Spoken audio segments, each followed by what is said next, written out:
Hey Janet, it's Julia here.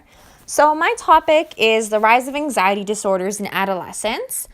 My focus question is basically, are anxiety disorders in adolescents on the incline because of the busy, hectic schedules and the overwhelming society they live in?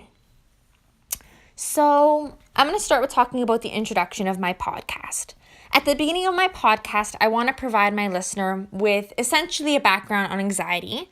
I want to define for my listener what anxiety is and provide an explanation on how an anxiety disorder affects the brain and the body. I also want to delve into how it interferes with the simple activities of everyday life. I want to provide my listener with the statistics of adolescent anxiety rates. From there, I want to go into the middle of my podcast and I want to propose different reasons based on research about why adolescents are more prone now than ever to developing an anxiety disorder. The first reason I want to look at is school expectations and university admission requirements. I want to talk about how between grades and exams and focusing on being eligible candidates for universities, adolescents are experiencing higher rates of stress and anxiety. I want to talk about how students are constantly apprehensive and thinking about meeting academic expectations set out for them. Pleasing and satisfying their parents as well as teachers, and having to constantly keep up with their friends and classmates' own personal academic achievements. I want to talk about another reason that's contributing to the rise of anxiety rates is students struggling to find a balance between finishing homework assignments and upholding a part-time job.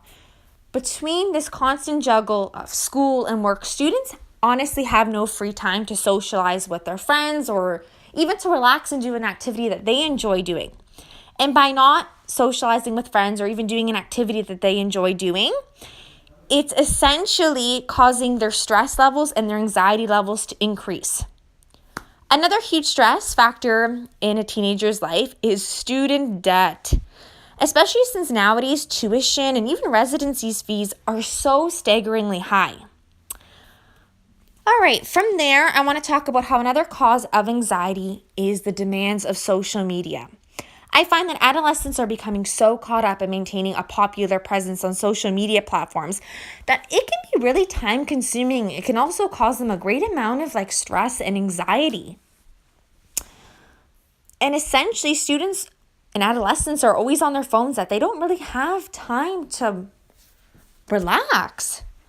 I want to end my podcast by putting a big emphasis on how crucial it is that adolescents are provided with more free time so they can properly take care of their anxiety and mental health. They need to be able to do activities that they enjoy and to socialize with their friends so they can ultimately improve their anxiety and their overall mental well-being. All right, so that concludes my pitch. I hope you enjoyed it, and I'll talk to you soon.